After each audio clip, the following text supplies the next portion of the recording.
Hi guys, welcome back to another episode of Rumah Belajar 100. Today, I'm gonna show you how to pronounce these words. Hari ini aku akan mengajarkan teman-teman cara melafalkan kata-kata ini ya. Dan seperti yang teman-teman tahu bahwa today is Vocab Challenge Day 11. Alright, hari ini adalah tantangan kosakata hari yang ke-11. Dan sekali lagi untuk teman-teman yang belum nonton dari 1 sampai 10 dan juga sampai 11, silakan tonton di halaman Facebook kita yaitu Kursus Bahasa Inggris RBA 100 ataupun di halaman YouTube kita yaitu sama Kursus Bahasa Inggris RBA 100, dan tonton semuanya dan kemampuan berbahasa Inggris Anda akan secara otomatis meningkat. Alright, dan langsung saja kita bahas apa yang kita mau bahas hari ini. Let's get right into it. Let's look at the first one. Mari kita lihat yang paling pertama yaitu kata yang ini ya. Bagaimana cara Anda melafalkan kata ini? Nah, arti kata ini ada dua ternyata ya. Tapi saya yakin yang kalian tahu itu hanya salah satunya. Dan itu yang paling terbiasa. Dan saya yakin kalian langsung memikirkan apa kata itu. Nah, arti dari kata ini bisa satu dalam dunia musik yaitu bass. Jadi cara bermain bass. Atau arti lain lagi adalah nama dari sejenis ikan di air tawar, di sungai maksudnya ya. Jadi boleh sejenis ikan, bentuk ikannya ya agak memanjang, tidak mungkin bisa besar, tapi yang aku lihat tadi aku cek di Google, aku nggak, karena tidak terlalu banyak mengetahui tentang ikan, aku cek di Google, dia ukurannya segede ini, biasanya hidup di air tawar. Dan arti dari kata ini juga bisa berarti bass yang dalam dunia musik. Alright, kenapa ada C?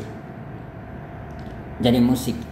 Nah, bagaimana cara Anda melafalkan ini? Banyak orang melafalkannya dengan bass aja, tetapi itu kurang tepat. Kalau untuk dunia musik, cara melafalkannya bukan bass, tetapi bass. Alright, once again, bass. Jadi seperti yang tertulis di depan Anda ini ya, sangat rapi tertulis di depan Anda, bass, bass. Nah, itu untuk dunia musik. Akan tetapi kalau untuk dunia ikan, cara melafalkannya bass. Alright, once again, bass. Jadi dia berbeda. Kalau untuk ikan, cara melafalkannya kayak gini ya. Oh, kenapa tulisan saya seperti ini? Sebentar. Nah, kayak gini.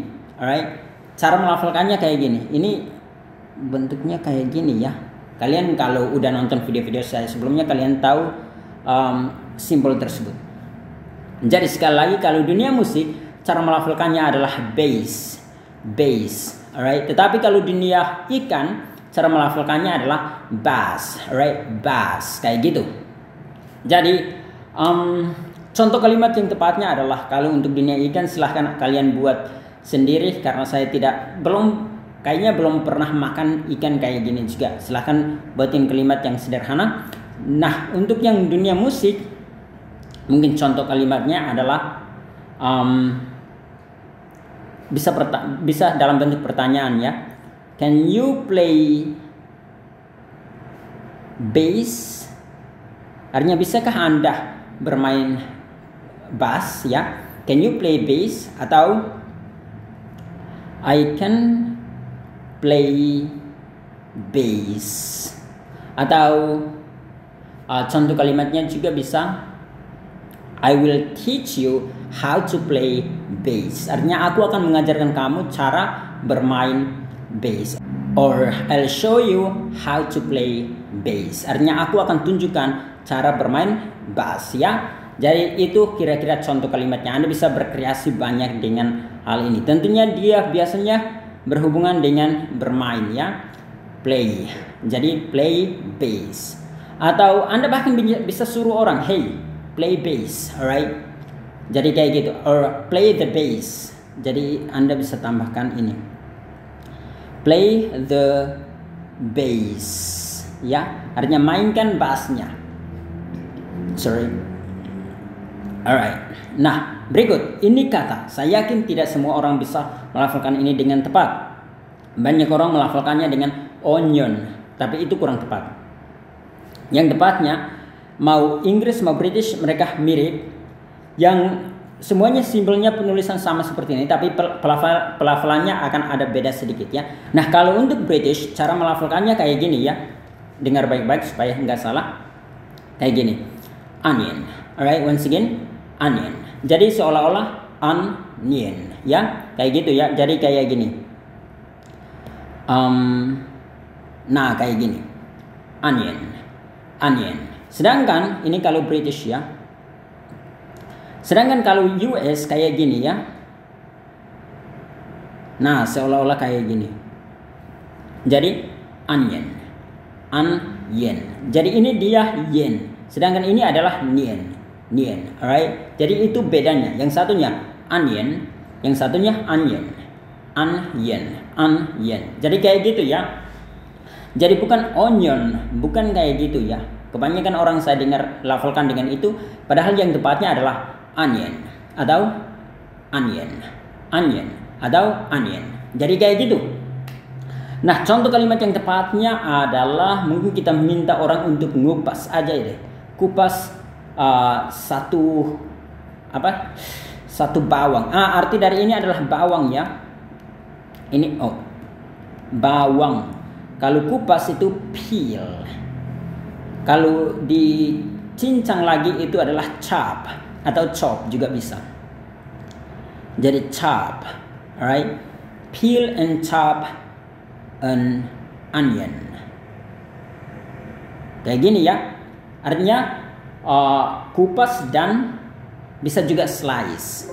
Jadi boleh chop atau chop, bisa juga slice. Jadi peel and chop an onion, alright? Jadi peel and chop an onion, alright? Once again, peel and chop an onion atau an onion, alright? Jadi kayak gitu ya, peel and chop an onion atau peel and chop an onion. Nah, kalau untuk ini ya onion ya, jadi peel and chop an onion, onion kayak gitu. Sedangkan untuk Amerika, peel and chop an onion. Kayak gitu. Aku yakin teman-teman udah tahu cara melafalkan ini. Next, berikutnya. Banyak orang masih salah melafalkan ini juga. Bukan hanya di Indonesia, bisa di luar juga.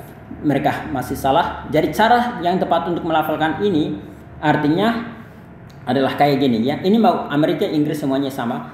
Yang paling membedakan itu adalah kalau British mereka nggak sebutkan R-nya, tapi Amerika mereka sebutkan R-nya. Jadi kayak gini. Sour. Alright, sour. Kayak gitu ya. Kalian tentunya bisa mengikuti ya. Sour. Kayak gitu ya. Sour. Sour. Nah, kalau British cara melafalkannya kayak gini. Sour. Jadi sour. Tapi karena akhirannya adalah jadi dia bunyinya akan kembali menjadi kayak A yang halus ya. Seperti yang aku udah katakan dalam video sebelumnya. Jadi sour. Kayak gitu ya. Tapi kalau mau Amerika, sour. Alright, sour, sour. Ini artinya asam, masam. Jadi saat kita makan itu kayak gitu banget. Biasanya kalau kalian makan jeruk nipis, nah itu rasanya, itu arti dari ini. Itu rasanya itu kayak gini ya, sour. Jadi Anda bisa katakan it is sour. Artinya dia masam atau rasanya masam atau it tastes sour atau sour. Kayak gitu ya. Saya yakin teman-teman udah paham apa yang aku maksudkan di sini. Next, ini dia. Banyak orang, ini paling banyak orang salah melafalkannya. Mereka biasa bilang sweet, padahal yang tepatnya adalah sweat. Alright, once again, sweat, sweat, kayak gitu ya. Ini artinya berkeringat. Bahkan ada ini minuman, orang bilang Pocari Sweat, padahal yang tepatnya adalah Pocari Sweat, ya, sweat. Atau apa ya? Ini dia. Ini juga artinya apa ya? Pakaian yang biasa kita pakai saat kita mungkin kedinginan. Jadi dia seperti ini, tetapi dia berlengan panjang. Dia seperti jaket. Nah, kita biasa di Indonesia juga ya sama juga sweater ya. Jadi itu disebut dengan sweats Nah, kita di Indonesia kebanyakan mereka sebutin bilang sweater atau sweater. Itu kurang tepat. Yang tepatnya adalah sweater. Ya, ini dia.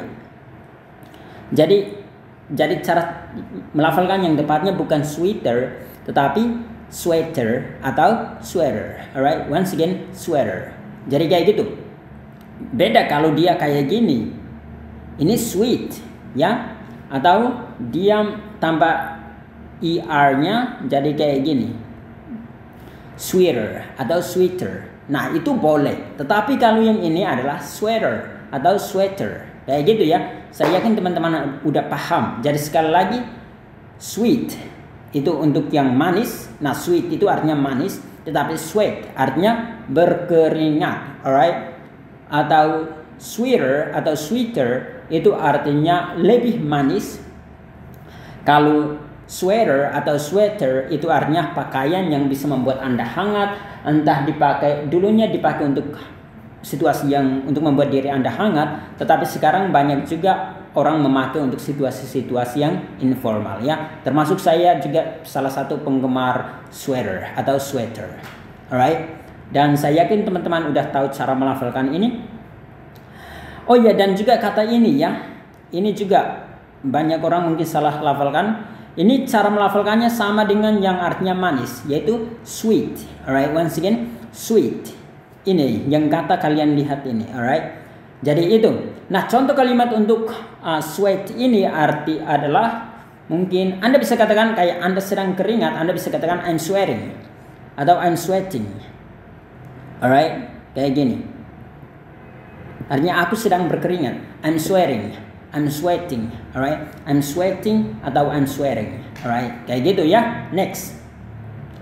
Oh ya, sebelum kita masuk ke yang 5 ini, aku sekali lagi juga mau berterima kasih kepada teman-teman yang udah follow halaman Facebook kita, yaitu kursus bahasa Inggris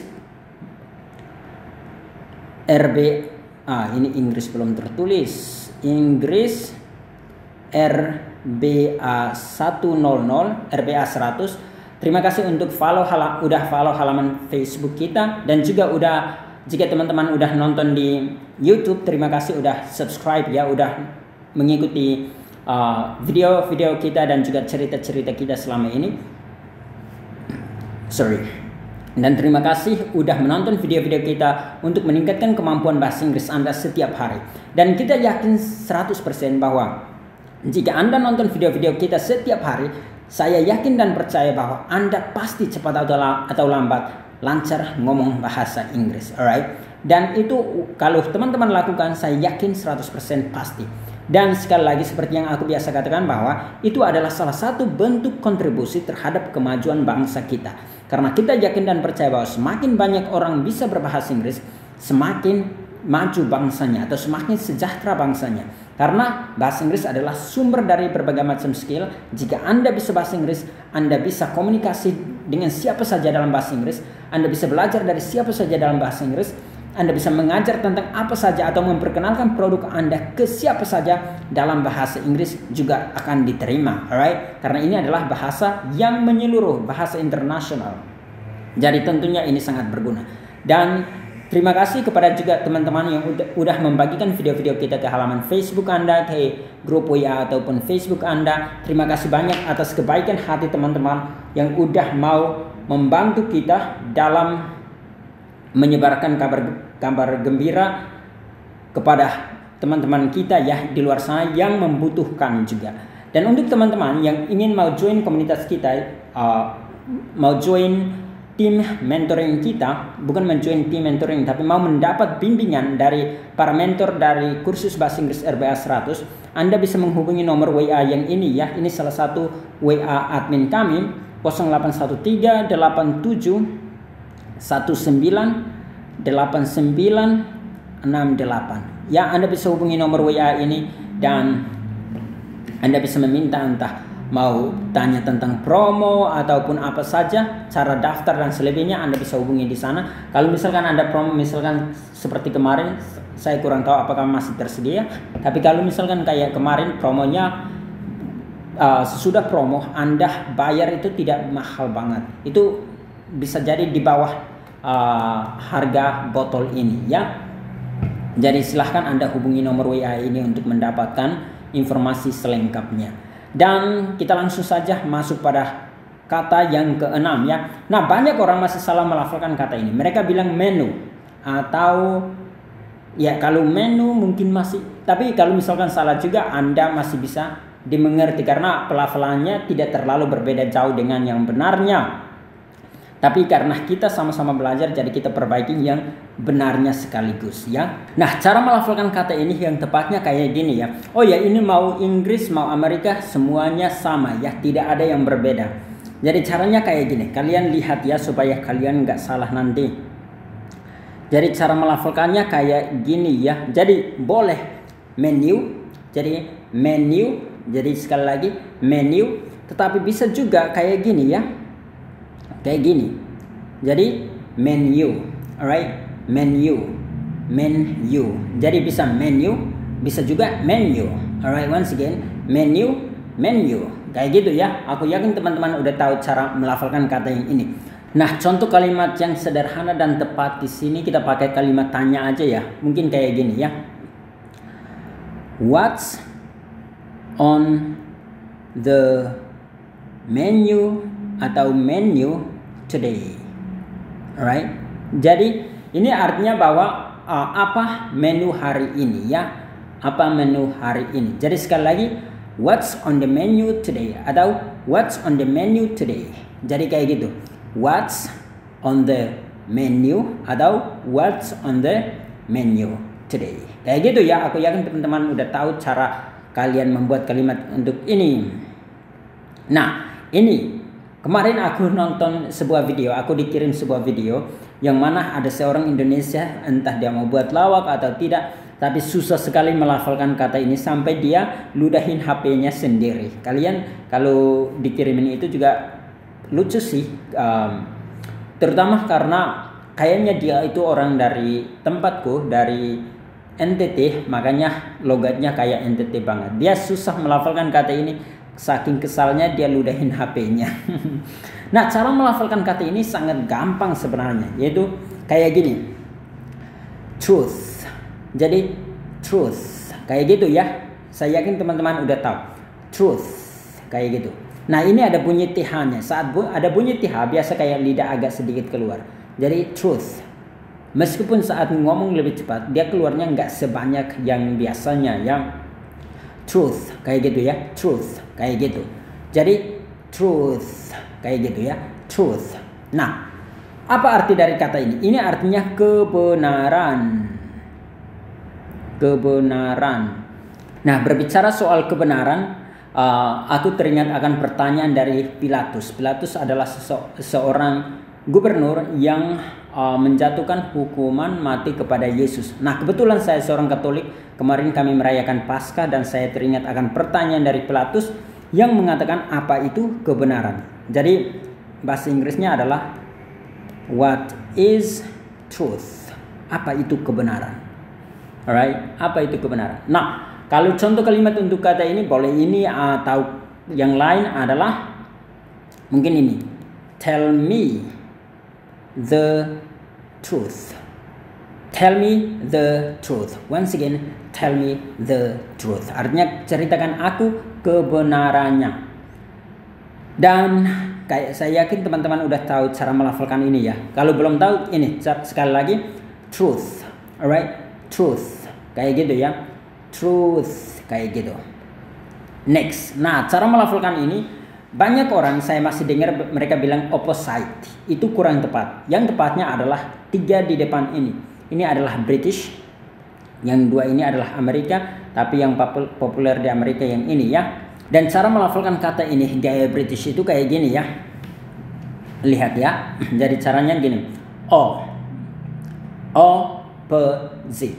Alright. Opposite. Kayak gitu ya. Jadi kalau keseluruhannya adalah kayak gini. Opposite. Opposite.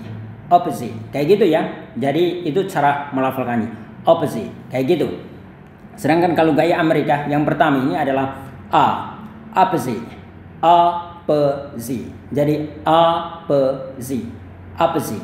Opposite. Jadi kayak gitu. Sedangkan yang paling terakhir ini adalah O yang agak panjang jadi Jadi sekali lagi, opposite, opposite, opposite, opposite. Jadi kayak gitu ya. Saya yakin teman-teman udah tahu cara melafalkannya. Jadi yang pertama opposite. Yang berikut adalah opposite, opposite.